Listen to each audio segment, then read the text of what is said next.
მხედველობა დავკარგე ფაქტიურად.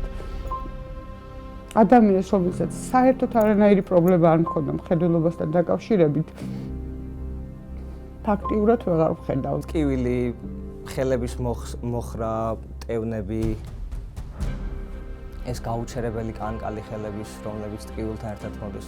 ხანდახან ნემსების გაკეთება მიწევს ხოლმე, რომ უბრალოდ ამ ტკივილებმა იმდენად არ შემაწუხოს, რომ ხანდახან დაძინება შეუძლო. დამეწყო ტემპერატურული რეაქციებიც, უნებლიე სისხლის დენა ცხვირის ღრუდან მოულოდნელი გარდა ამისა ეს ტკივილები სახსრებში. დღემდე დამოუკიდებლად ვერ გადავაადგილდები დიდ მანძილზე, იმიტომ რომ შეიძლება სადმე წავიქცე.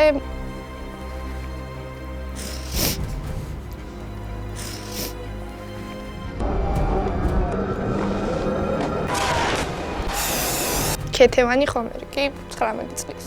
ვილი ბაჭკორია, ექიმი, მედიცინის დოქტორი, პროფესორი. მე თორნიკე როემიშვილი ვარ 25 წლის. მე ვარ ეთერ ხიზანიშვილი 54 წლის. 2024 წლის 2 და 3 დეკემბერს როგორც ყოველთვის გავედი რუსთაველზე, რათა დამეცვა ჩვენი ევროპული მომავალი. წინა პლანზე ვიმყოფებოდი როგორც ექიმი, ვეხმარებოდი დაშავებულებს და დაზარალებულებს. როდესაც დაიწყო დარბევა, პირდაპირ თვალებში მომხვდა ეს გამოშვებული სიტყვა. რაცა სხვანაირად მეწოდა სახე, თვალები, ვერც უნთქავდი. მახსოვს როგორ მიჭერდა სპეცრაზმელი, მეორე სპეცრაზმელი მთლიან ბალონს მასხავდა სახეზე და თან ყვიროდა მოკალით ეს ნაგავიო. თავის ტკივილი განმგზავრდა დაახლოებით 3-4 თვის განმავლობაში და ყურში მესმოდა გაუჩერებული ბელი წუილის ხმა.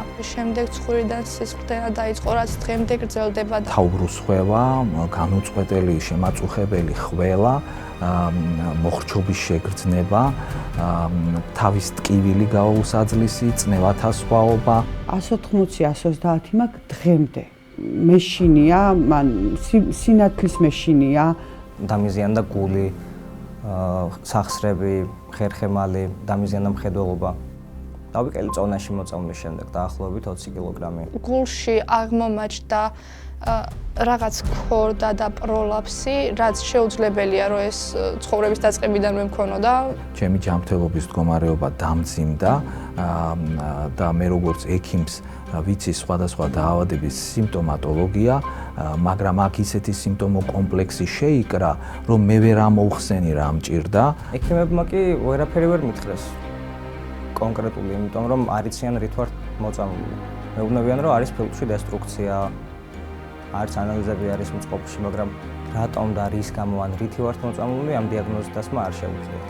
სახელმწიფო არაფერს არ გვეუბნება, ამაზე არ გვეუბნება, რა ნივთიერებით მოგწამლეს, პირიქით სასაცილოდ არ ყოფნით, ჩვენი ცუდად ყოფნა.